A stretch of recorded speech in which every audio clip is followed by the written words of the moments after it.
Imagine standing before a crowd, knowing you're about to die, and then the blade strikes. Once you're still alive, twice you're still breathing. By the third time, your executioner is soaked in your blood, but your suffering is finally over. This wasn't a nightmare. This was the real death of Mary, Queen of Scots. But why did it take 3 strikes to end a queen's life? Was it revenge, incompetence, or something much darker? Stay with us, because this story only gets more disturbing the deeper we go. Mary Stuart was born in 1542, the only legitimate child of King James I of Scotland. Just 6 days after her birth, she became queen, while most infants were still. Learning to breathe, Mary was already wearing a crown. Because she wasn't just royalty by birth, she was born to rule, not to beg, not to bow, and certainly not to bleed at the hands of a stranger. She was a symbol of grace, danger, and rebellion in a world ruled by men and threatened by women like her. To Catholics, Mary wasn't just a queen. She was the queen, the one with the most legitimate claim to the English throne. To Elizabeth, her cousin, Mary was something more dangerous than a rival. She was a threat, wrapped in velvet. She lost husbands, allies, kingdoms, but never her belief that the crown was rightfully hers. And yet, despite all the titles, all the bloodlines, Mary would find herself kneeling on a cold floor, eyes on the axe meant to silence her forever. Before her head fell, the world had already chosen sides. And in the shadows of 2 crowns, history was about to write one of its darkest chapters. Long before the blade touched her neck, Mary's fate was written, not by swords, but by birthrights, because across the border, another woman was rising, Elizabeth Tudor, daughter of Henry VIII and Anne Boleyn. Her bloodline was powerful but controversial. Many didn't recognize Elizabeth's legitimacy. Her mother, after all, had been executed for treason and adultery. That stain never left her. To many Catholics, Elizabeth was the illegitimate queen, and Mary, the true rightful heir to both the Scottish and English thrones. That single belief would turn their lives into a deadly game of politics, religion, and betrayal. As Mary grew, she returned to Scotland full of grace and Catholic pride. Her reign wasn't smooth. Civil wars, scandals, and the suspicious death of her second husband forced her to abdicate. She fled to England, seeking safety under Elizabeth's protection, but the English court wasn't a sanctuary. It was a trap. Elizabeth saw in Mary everything she feared, charisma, charm, and a claim to her throne that many believed was stronger. The 2 women never met face to face, yet their rivalry was intimate, felt through letters, rumors, plots, and whispers in royal chambers. While Elizabeth ruled with caution and political calculation, Mary was bold, romantic, and impulsive. One was cold steel, the other wildfire. Their battle wasn't just personal, it was political, religious, and symbolic. Protestant versus Catholic, illegitimacy versus divine right, power versus heritage. And in the end, only one crown could survive. When Mary crossed into England in 1568, she wasn't seeking war, she was seeking shelter.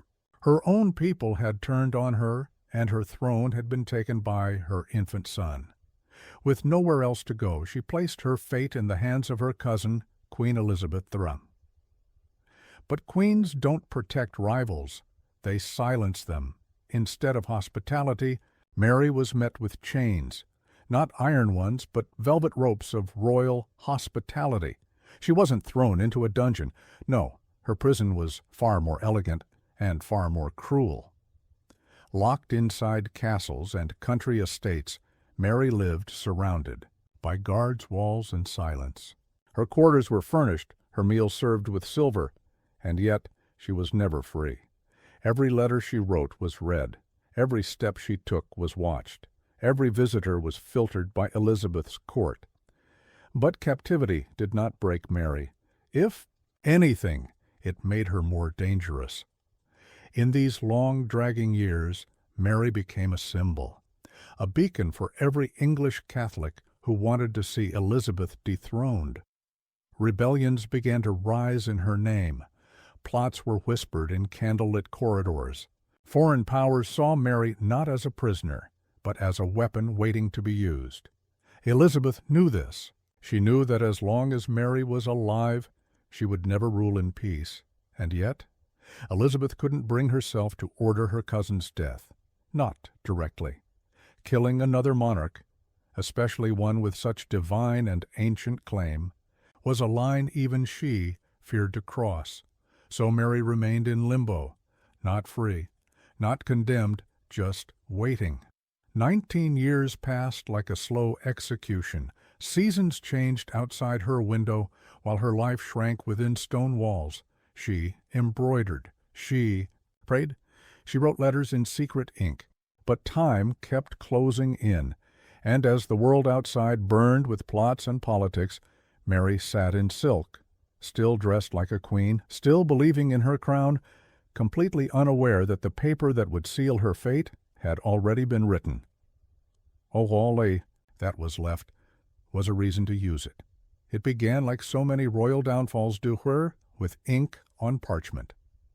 In 1586, Mary had been imprisoned for nearly 2 decades. Time had dimmed her power, but not the fear she inspired in Protestant England.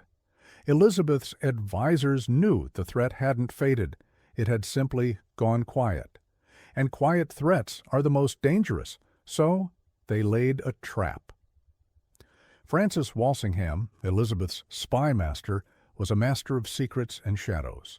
He built a network of spies that stretched across Europe, and now he turned all his attention to one goal: catch Mary plotting treason. A young Catholic nobleman named Anthony Babington was chosen, or perhaps set up. He wrote a letter to Mary, proposing a rebellion. His words were clear: the English queen must die. Once Elizabeth was gone, Mary would take the throne, but the letter never traveled in secret. It passed through carefully staged channels, intercepted, copied, and decoded by Walsingham's men before it ever reached Mary. And then she replied. Her answer, hidden in beer barrel stoppers and disguised with ciphered code, seemed to confirm everything Elizabeth needed. Mary supported the assassination of the Queen. Her signature was there. Her approval, undeniable. But some historians still question the truth. Was the letter altered? Were Mary's words twisted or added after the fact? Did she truly call for Elizabeth's murder? Or was she, after all those years, simply desperate for freedom and blinded by hope? It didn't matter. To Elizabeth's court, it was enough. Enough to end the waiting. Enough to end the fear. Enough to end a queen. Mary had finally handed them the reason they'd been waiting for. And whether she knew it or not, her fate was no longer in limbo. It was racing toward the block. The ink had dried. The blade was being sharpened. The countdown to one of history's most infamous executions had officially begun. The letter had done its job. Or perhaps the men behind it had done theirs. Either way, Mary was finished. But ending a queen's life isn't as simple as signing a document. Even for Elizabeth Rhee, a woman who ruled without a king, defied expectations, and survived conspiracies, this moment was different. She had the power, yes, but what she lacked was certainty. The evidence was strong, but not perfect. The guilt was assumed, but not confessed. And above all, Mary was not just any prisoner. She was a queen, royal blood, God's anointed killing. Her would set a dangerous precedent. If one crowned queen could be executed, what protection did any monarch truly have? Elizabeth hesitated. For weeks, she delayed. Her advisers, especially Walsingham, pushed harder. If you do not end Mary, they warned, Mary will end you. It wasn't just about the plot, it was about the message. To the world, to Rome, to rebels hiding in English shadows. So Elizabeth played her oldest game, politics masked. In indecision, she ordered Mary moved to Fotheringhay Castle, a more secure location. The trial was arranged quickly, without Mary's trusted advisers and without a full defense. She was found guilty of treason even though she'd never set foot on English soil as a free woman. And yet, even after the trial, Elizabeth still refused to act. She signed the death warrant, then panicked, then signed again, then blamed her secretaries. At one point, she locked the warrant in a drawer and ordered it not to be sent. Her fear wasn't just political, it was personal. Mary was her cousin, her mirror, another woman who ruled alone in a man's world. Could she really end her like this? But the court had grown tired of her hesitation. In February 1587, without Elizabeth's direct order, her advisers quietly sent the signed warrant to Fotheringhay. The date was fixed, the acts prepared, and Elizabeth said nothing. To the world, the message was clear. Justice was coming. But inside the castle walls, Mary still didn't know. She spent her final days writing letters to kings and popes, preparing her soul for death. She asked for her chaplain, her servants, her rosary, most of which were denied. But Mary was calm, almost serene, because unlike Elizabeth, she was no longer afraid. She believed that dying for her faith, her crown, and her dignity would make her immortal. The execution chamber was waiting. The red dress had already been chosen. And as the sun rose over Fotheringhay, the final act of this royal tragedy was about to begin. The sun rose on February 8, 1587, cold and gray. Inside the thick stone walls of Fotheringhay Castle, silence clung to the halls like fog. But in one chamber, a queen was awake, already preparing for her final audience. She had waited 19 years for this moment, not in hope, but in certainty. The letter, the trial, the silence from Elizabeth. Mary knew this day would come. When her jailers entered and read the official sentence, she listened calmly, nodded once, and said simply, "I am ready." And she meant it. She spent her last hours in prayer, writing farewell letters, and carefully dressing, not in black for mourning, but in crimson, the color of Catholic martyrdom. A message sent, even as the blade was being sharpened. Every piece of her clothing was symbolic. A velvet gown, a white veil over her auburn hair, rosary beads clutched in her hands. She wasn't walking to her death. She was walking to her transformation, from prisoner to martyr, from queen to legend. As she stepped into the great hall, silence followed. Guards shifted. Nobles looked away. The room, meant for royal ceremonies, had become a theater of death. At the center stood a low wooden scaffold covered in black cloth. Upon it, a block, and next to it, the axe. Mary mounted the steps slowly but with grace. She forgave her executioner before he could even speak. She knelt, her ladies helping her remove her veil and outer garments. Beneath the crimson, she wore scarlet, blood red from head to toe. It was a final act of defiance, a silent sermon. As she lay her head on the block, she whispered Latin prayers. Her voice was steady, her faith unshaken. The crowd waited for the end. But what followed was not the swift, clean death they expected, because the executioner, though strong, was no expert, and Mary's nightmare was just beginning. Mary's final moment had come. The prayers had faded. The crimson gown clung to her like a banner of faith and defiance. All that remained was the blade and the executioner's hand. The executioner stepped forward, axe raised, ready to end 19 years of captivity in a single stroke. The crowd held its breath. Some whispered prayers. Others watched, expecting a swift justice befitting a queen. But what happened next shattered all expectations. The first strike was wild. Instead of cleanly severing her neck, the axe glanced off the bone and struck her skull. A sickening crack echoed through the hall. Mary gasped. Blood spattered against the wooden scaffold. The crowd recoiled in horror. Some cried out. The executioner's hand trembled, his confidence shaken. Mary was still alive. Her eyes fluttered open. She groaned, struggling with the pain but determined not to show weakness. The room was plunged into shock. This was supposed to be quick, merciful, dignified. Instead, it was a nightmare unfolding before their eyes. The executioner stepped back, shaking his head, swallowing hard. His assistant hastily grabbed a second axe, but the first blow had already shattered any hope for a clean end. Mary's suffering stretched on. The crowd, once composed, now murmured in disbelief. Some begged the executioner to finish the job quickly. Others looked away, unable to watch a queen's botched death. Mary, however, showed no panic. She steadied herself, swallowing her pain, her final defiance burning through the agony.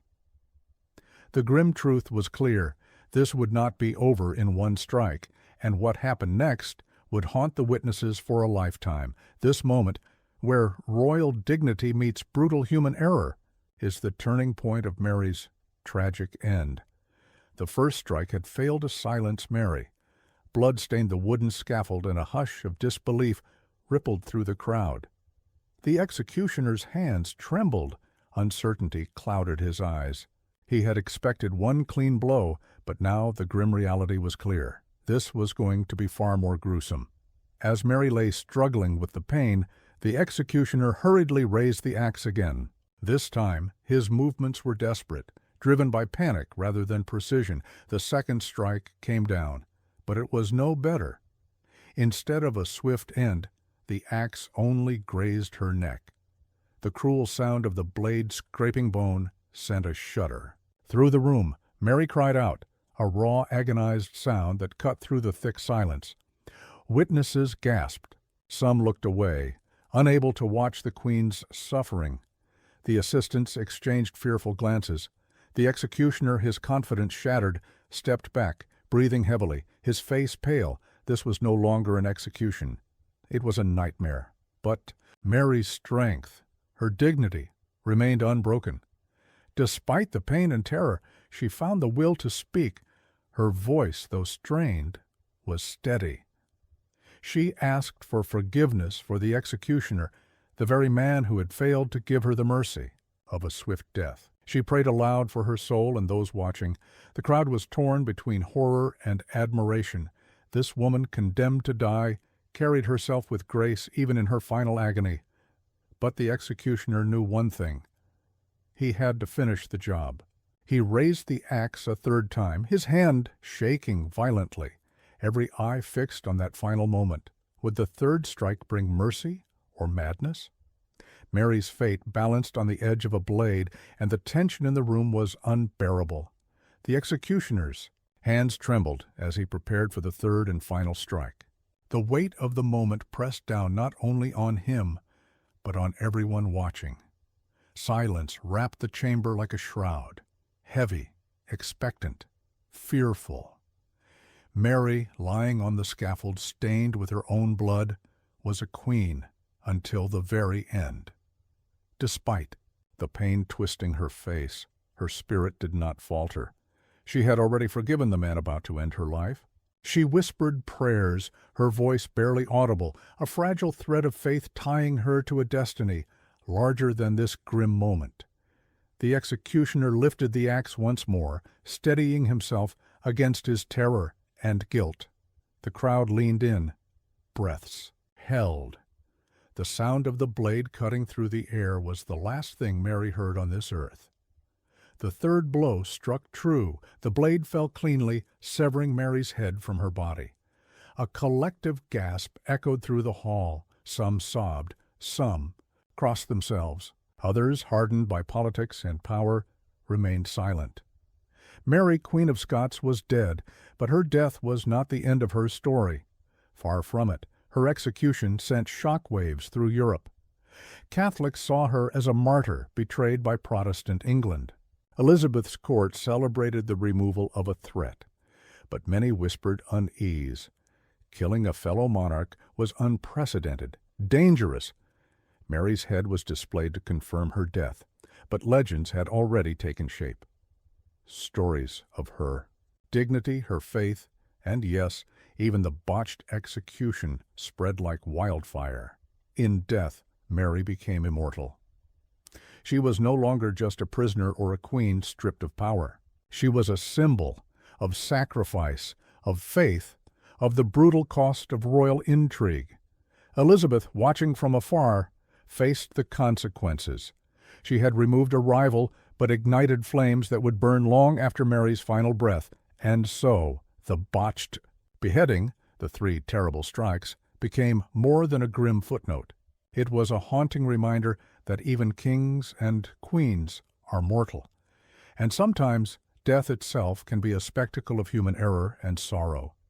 Mary, Queen of Scots, was gone, but her story was just beginning. Her death sent shockwaves far beyond, Fotheringhay Castle's cold stone walls. Across Europe, Catholics mourned her as a martyr, a symbol of resistance against Protestant England. Churches prayed for her soul, poets immortalized her tragic fate. Her crimson cloak, stained with blood, became a symbol of sacrifice, faith, and fierce royal dignity. Elizabeth I, meanwhile, found her reign forever changed. The decision to execute a fellow monarch haunted her, stirring fear and resentment across her kingdom and beyond. For many, the act was a warning, a message that no rival, no matter how royal, would be tolerated. But Mary's death also ignited new flames. Plots, rebellions, and conspiracies brewed in secret shadows. Her son, James VI of Scotland, inherited not just her crown, but her legacy, a legacy that would one day unite the thrones of England and Scotland. History remembers Mary not only for her tragic death, but for her unwavering courage in captivity.